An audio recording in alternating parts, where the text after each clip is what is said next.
Hi, this is Tiffany, volunteer from the Christian Book Fair. I'm going to review today a fiction book for middle school, high school, grade levels that is really focused on math and science, which is a treat for me. A lot of my background is in math and science, and that's certainly what I would have gone to for reading as a kid. And this book is called Leo, Inventor Extraordinaire. I love that it also incorporates some faith element to it, and so it's kind of a very well-rounded. There's a little bit of reference to literature in here as well. So this book, I would say the humor is kind of more on a middle school grade level, more geared toward boys probably, but I think girls would enjoy this too, especially ones who are interested in math and science, because there is a lot of math and science in here. It's very creative.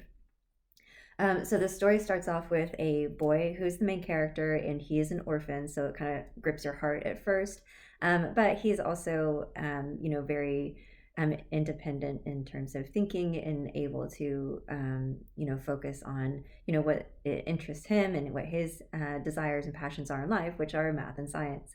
And so he lives in a boarding school, and he doesn't know his parents, and he has a little difficulty with some of the other kids there, but he ends up making a close friend, and it's most of the book is really about their adventure and their inventions, and then a mystery that comes forth in terms of finding a mysterious tunnel, and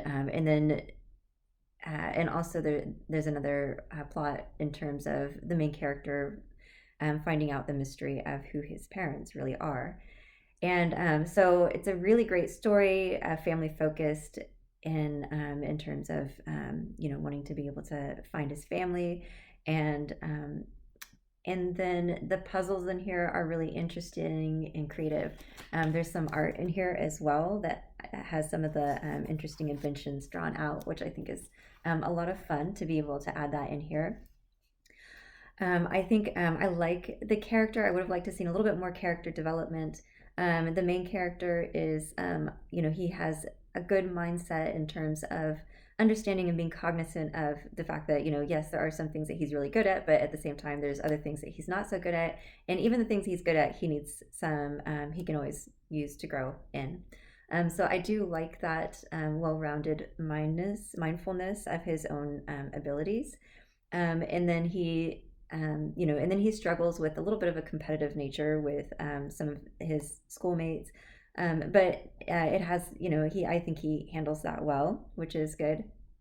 And then it goes into the adventure, the puzzles. It's funny. It has good sense of humor in here. The science, I would say, is more geared toward high school. A lot of the topics that are discussed are really not really talked about until high school. So there's like algebra, geometry mentioned, chemistry, and I think a middle schooler is probably going to understand what the periodic table is, and so I mean they're going to be able to follow along in some regards. References to pH, and then the literature references to Macbeth, and some other more high school, To Kill a Mockingbird, some other high school type level reading, and then there's some just brief mentions of things that are faith based, such as the Christmas holiday and prayer. And I think somebody in here mentions a saint. And then there's also mention of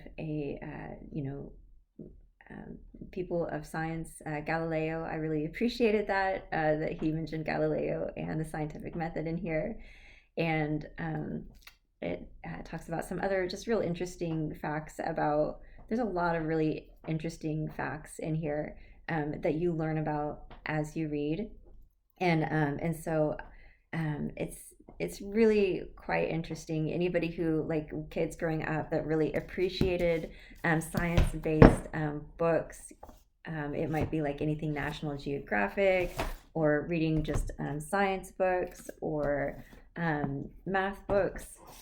Um, if your kids are reading like these kinds of books, that they really just enjoy learning about the way things work and about science and about math, there's going to be a lot of really fun, interesting stuff in here for those kinds of kids. The inventions that are created, I think, would appeal to any kid's interest level. It's very imaginative and fun, little creations in these inventions. And so I think on that level, any kid would really enjoy this book. Um, I think enjoying books about like mysteries that have a little bit of a mystery or a puzzle that they have to solve. I think this is a really unique book. There's a lot of sci-fi out there. It's very different from like your regular science fiction novels like Star Wars, because it's much more. It has there's some kind of understanding of the science and the math and the things that go on in this book. It's not just like kind of a science black box of like, oh, here's a lightsaber, and nobody really understands like the science or like how that would actually work, kind of a thing. And so I think it's more interesting in that regards. It's not as much like just fantasy of sci-fi. It's more of a real time, like this could happen today in our world, knowing the science and the stuff that happens in our world. So I think it's a little bit more grounded in that way and interesting. The quality of writing is really great. I appreciated the imagination, how the author was able to create a picture in your mind of the inventions and some of the concepts that he was talking about. And it's again, I appreciate the humor and the faith basis. There's light violence in this, like just light fighting. Usually it's more like inventions fighting or fighting a robot or something like that. The let's see, good role models. The main character perseveres despite this. I can't talk. Sorry, despite the hardships of not having family or a good support system from friends. This book did also win an award. It won the Northern Lights Book Award for middle grade fiction category of 2021. Again, I think that teenagers in high school would enjoy this book as well. So all in all, this was a really, really great book. It's a little bit of a long read, but much enjoyed. And I understand the author is working on another book that I look forward to reading as well. So I hope you enjoy. I hope you enjoy this book. Oh, I was going to mention this is good for educators as well. There's some questions in the back to help reading comprehension. There's also the author has provided an educator guide as well as some freebies to be able to help in the classroom and the home setting to be able to learn a little bit more and expand in terms of learning for this book as well. The author is actually not an Emmy-nominated writer, Luke X. Cunningham. He spent years writing for The Tonight Show, which I thought was really interesting for Jimmy Fallon. And he has a degree in history. I think having kids himself gives him a good insight into wanting to provide, good reading content for kids. So I really appreciate this, and I hope you enjoy. God bless.